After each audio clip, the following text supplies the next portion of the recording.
வேலுண்டு வினையில்லை. வணக்கம். நான் இன்றைய பதிவில் கார்த்திகை நட்சத்திரத்தை பற்றிய பொதுவான பலன்களை கூறுகிறேன்.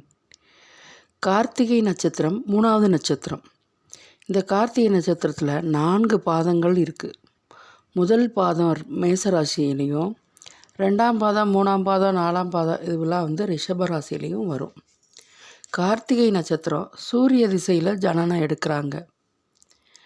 கார்த்திகை நட்சத்திரக்காரவங்க கோபத்தை குறைக்கணும், வீட்டின் செல்ல பிள்ளையாக வளருவாங்க, எல்லாரும் தன்னை பெருமையாக நினைக்கணும்னு நினப்பாங்க.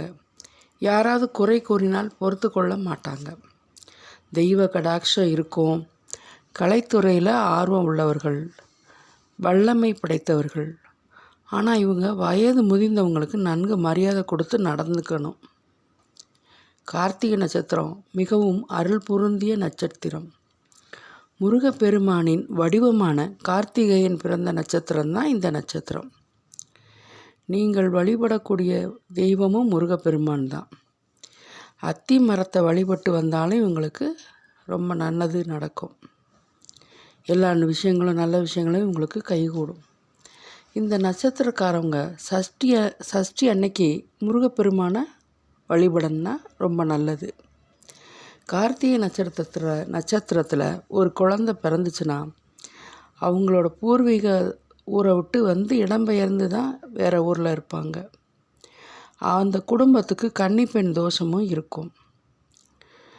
அதே நேரத்தில் திருமண வாழ்க்கையில் அவங்க நிறைய விட்டு கொடுத்து வாழணும்.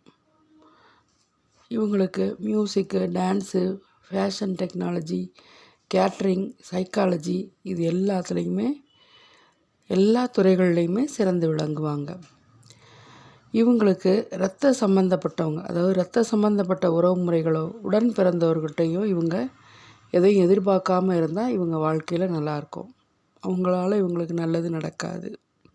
அந்த மாதிரி நிறைய போராட்டங்களுக்கு பிறகு வாழ்க்கையில் உயர்வான நிலையை இவங்க அடைவாங்க. வாழ்க்கையில் நிறைய போராட்டங்களை சந்தித்து தான் நல்ல நிலைமைக்கு வருவாங்க. கார்த்திகை நட்சத்திரம் அன்று மலை மேலே இருக்கிற முருகன் கோயிலுக்கு போகலாம். இல்லை பழமுதிர்ச்சோலை முருகன் கோயில் போனீங்கன்னா அவங்களுக்கு நல்லது. கோபத்தை குறைக்க வேண்டும். இவங்க பெண் குழந்தைகள், இவங்களுக்கு பிறக்கிற பெண் குழந்தைகளை நல்லா பார்த்துக்கணும். இவங்க பொதுவாகவே கார்த்திகை சூரிய திசையில் பிறந்ததுனால அப்பா சார்ந்த வாழ்பவர்கள் தான் இவங்க. இரவு நேரத்தில் வலிமையாக இருப்பாங்க. இவங்களுக்கு உகந்தது சித்திரை மாதம்தான். வாக்கு வன்மை நிறைந்தவங்க. ரொம்ப அதிகார துணியில் தான் பேசுவாங்க. டாமினேட்டாக அப்படி இருப்பாங்க. பசி பொறுக்க மாட்டார்கள். தாயன்பு நிறைந்தவர்கள். இவர்கள் அடிக்கடி முடிவுகளை மாற்றிக்கொள்வார்கள். இனிப்பு மற்றும் போஜன பிரியர்கள். வெளிநாடுகளில் வாழ்ந்தால் இன்புற்று வாழலாம். வெள்ளியில் ஒரு மோதிரம் போட்டாலும் இவங்களுக்கு நல்லது. நன்றி, வணக்கம்.